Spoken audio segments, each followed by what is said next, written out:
एवं 14 जगन्मयतां गतस्य पातालमीश तव पादतलं वदन्ति पादोद्वदेशमपि देवरसातलं ते गुल्पद्वयं खलु महातलमद्भुतात्मन् जङ्गे तलातलमथो सुतलं च जानु किञ्चोरुभागयुगलं वितलातले द्वे क्षोणीतलं जगनमम्बरमङ्गनाभिः वक्षश्च शक्रनिलयस्तव चक्रपाणे ग्रीवामहस्तव मुखं च जनस्तपस्तु पालं शिरस्तव समस्तमयस्य सत्यम् एवं जगन्मयतनो जगदाश्रितैरपि अन्यैर्निबद्धवपुषे भगवन्नमस्ते त्वद्ब्रह्मरन्ध्रपदमीश्वर विश्वकन्द छन्दांसि केशवगणस्तव केशपाशाः उल्लासि चिल्लियुगलं द्रिहिणस्य गेहं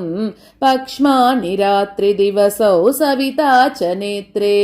निःशेष विश्वरचना च कटाक्षमोक्षः कर्णौ दिशोष्वियुगलं तव नासिके द्वे लोभत्रपे च भगवन्नदरोत्तरोश्चौ तारागणाश्च रदनाशमनश्च दंष्ट्रा मायाविलासहसितं श्वसितं समीरो जिह्वाजलं वचनमीश शकुन्तपङ्क्तिः सिद्धादय स्वरगणा मुखरन्ध्रमग्निः देवाबुजास्तनयुगं तव धर्मदेवः पृष्ठं त्वधर्म इह देव मनःसुधांशुः अव्यक्तमेव हृदयाम्बुजमम्बुजाक्ष कुक्षिः समुद्रनिवह वसनं तु सन्ध्ये शेपः प्रजापतिरसौ वृषणौ च मित्रः श्रोणीस्थलं मृगगणाः पदयोर्नकास्ते हस्त्युष्ट्रसैन्धवमुखागमनं तु कालः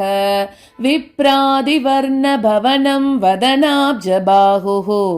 चारूरुयुग्मचरणं करुणाम्बुदेते संसारचक्रमयि चक्रधर क्रियास्ते वीर्यं महासुरगणोऽस्ति कुलानि शैलाः नाड्यसरित् समुदयस्तरवश्च रोम